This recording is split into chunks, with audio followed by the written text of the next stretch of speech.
Mike at the Mic! My name is Mike Terry, and welcome to Mike at the Mic, the podcast where I, Mike, use this microphone, also Mike, to talk about music. Today I'm talking all about my original song, The Spell of Your Name, a rock song exploring the power of a name and the perils of obsession. Let's head over to the piano, where I'll be performing the song here live, and then I'll talk about the lyrics, what the song means to me, and share stories from how the song was recorded. Let's go.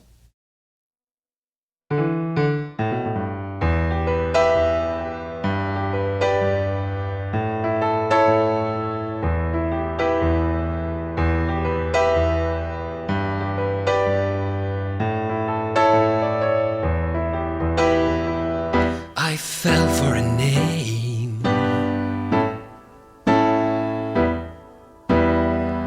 I heard it once, and I have never been the same.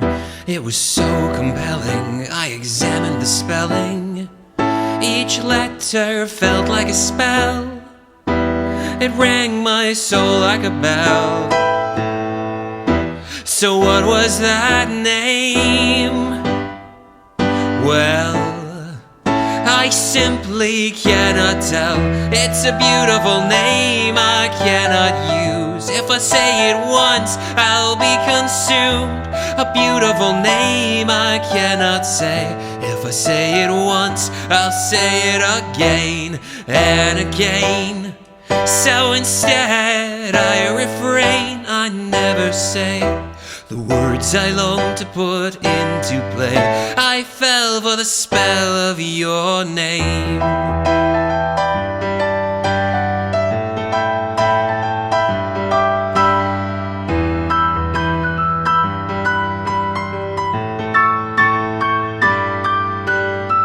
It's kinda hard to explain. That name upon a page makes art of the written word. That name, that sound is like no other ever heard. I only ever spoke it once. I was afraid I'd be possessed. I confess I became obsessed. Your name has left me helpless. It's a beautiful name, but if I say it once more, I'll just get lost in the encore. A beautiful name I cannot speak. If I say it once, I'll just repeat and repeat until all I can pronounce is the sound of your refrain. I fell for the spell of your name.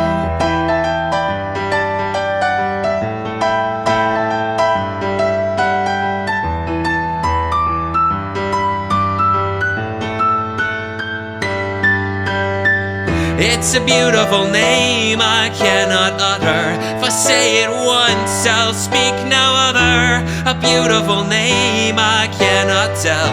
If I say it once, I'll be compelled to say it again. So instead I refrain, I never say the words I long to put into play.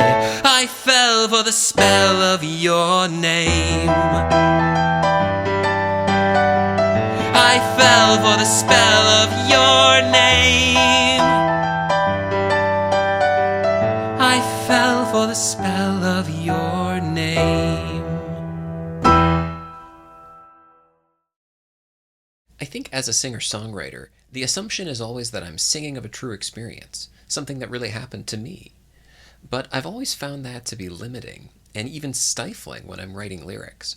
I much prefer to write from imagination. It just feels more freeing, and this song is a good example.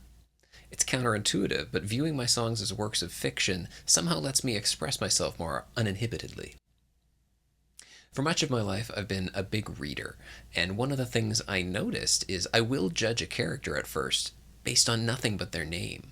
Whether I like or dislike, trust or distrust, all of that is formed on some snap impression I make upon being introduced to the character for the first time.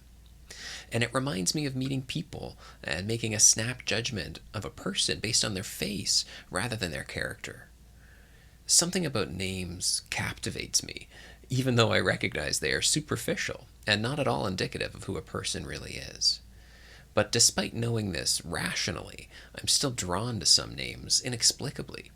And that got me thinking, what if I take that to an extreme place? What if there was a name so beautiful, so compelling, so captivating, that it consumed my attention entirely, that it took root in my mind and spread like a virus, leaving room for nothing else? What if there was a name so beautiful I couldn't speak it for fear of succumbing to madness and losing myself and saying it again and again and again? I decided early on in writing this song that it would be impossible for me to come up with such a name, so I left the name entirely to the listener's imagination, and I like to wonder what people imagine the name is. The song isn't about the name itself, but the impact the name has on the singer and their journey into madness. I started by saying the song was a work of fiction, but the funny thing about writing that way is truths start to emerge as the song takes shape. I see in this song now an indictment of how we seem more and more to value people for their aesthetic than their character. I see in this song how infatuation can lead to fixation, can lead to obsession. So if anyone is looking for a takeaway from the song, I think it's just that it's dangerous to rely on something as shallow as a name. Much better to get to know someone. In the last part of today's episode, let's listen to some of my favorite parts of the fully recorded version of the song, and I'll talk about how it was recorded. The Spell of Your Name was recorded at Number 9 Sound Studios, number9.ca, and it is co-produced by George Rondina and Max Filazek. It features Max Filazek on guitar, bass, and organ, and Mark Kelso on drums. I'm singing the lead vocals and the backup vocals, and I'm playing a keyboard called the Wurlitzer, as well as piano in a few spots. Let's start by listening to the opening of the song and hear all those instruments come in together after the bass line.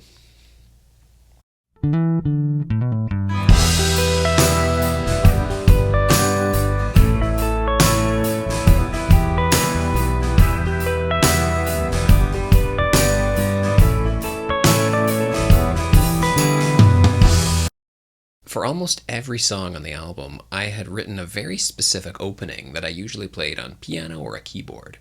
But for this one, I left it open for suggestions, and Max just jammed out this wicked riff on bass, and right away it grabbed me. George and I offered a couple of suggestions to tweak it, and I think it's the perfect way to open the song. That was the very first thing we recorded on this tune. I'd also decided I didn't want this to be a piano song. I wanted it to be more of a rock song, and the arrangement we landed on includes drums, bass, Wurlitzer, which is an electric keyboard, and acoustic guitar, as well as at least 2 electric guitar tracks, one doing chords and one doing some light arpeggios and riffs higher up. There is a little bit of piano layered in quietly at some spots, and I'll show you my favorite spot where the piano comes in now. I examined the spelling. Each letter felt like a spell. It rang my soul like a bell. So that's piano there, and we tried a couple of different things. Like, one of the things I love doing with George and Max at the studio was picking a lyric from a song and asking how we could highlight it somehow with the instrumentation. So in this case, when the lyric is, rang my soul like a bell, my starting thought was, let's play a bell there. Let's hear a bell ringing. And we tried a few different sounds, but a few different types of bell. We tried a tubular bell, and it just didn't sound right. It sounded kind of cheesy. It sounded kind of out of place. And so we ended up moving away from the idea of a bell, but I still wanted to accent that moment somehow. So instead, I'm playing piano. I'm playing an E minor chord high up on the piano, and there's just a lot of reverb added to give it that ethereal, otherworldly quality. The arrangement is really consistent throughout the song, so let's skip ahead to the chorus and hear how the backup vocals really change how the song feels. We cannot tell. It's a beautiful name I cannot use. If I say it once, I'll be consumed. A beautiful name I cannot say. If I say it once, I'll say it again. I had never sang backup vocals before working on this record, and we ended up doing them on almost every track. In this song, I'm singing the backup vocals with vocalist Sandy Terry, whom some of you may know is my mother. Thanks, Mom. We're each singing 6 notes, and we sang each note twice to double it, allowing us to pan our voices to the left and right speakers. I love how full and rich our voices sound and how much it elevates the vibe of the chorus. We're going here from E minor to G major to A major and back to G, and even though some of these chords share some of the same notes, we decided to have all the voices change on each chord, allowing all the backup vocals to move in unison, stepping up and then stepping down.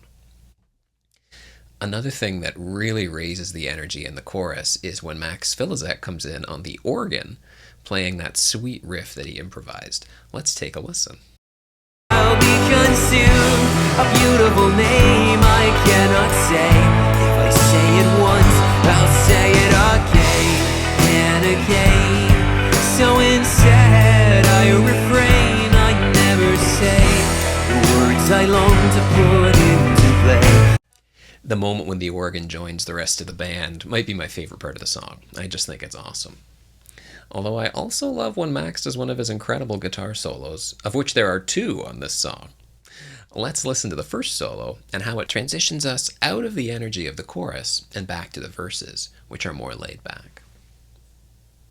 So instead I refrain, I never say the words I long to put into play. I fell for the spell of your name.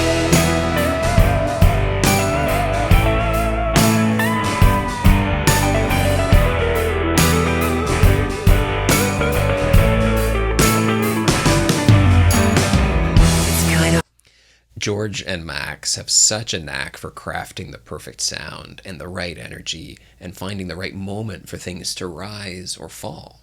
And I really value their expertise in particular on those guitar solos. I hope you'll stream The Spell of Your Name, which is now available everywhere music streams, so you can hear some of the moments I highlighted today, and others too. Thanks so much for listening. That concludes this episode of Mike at the Mic. Mike at the Mic.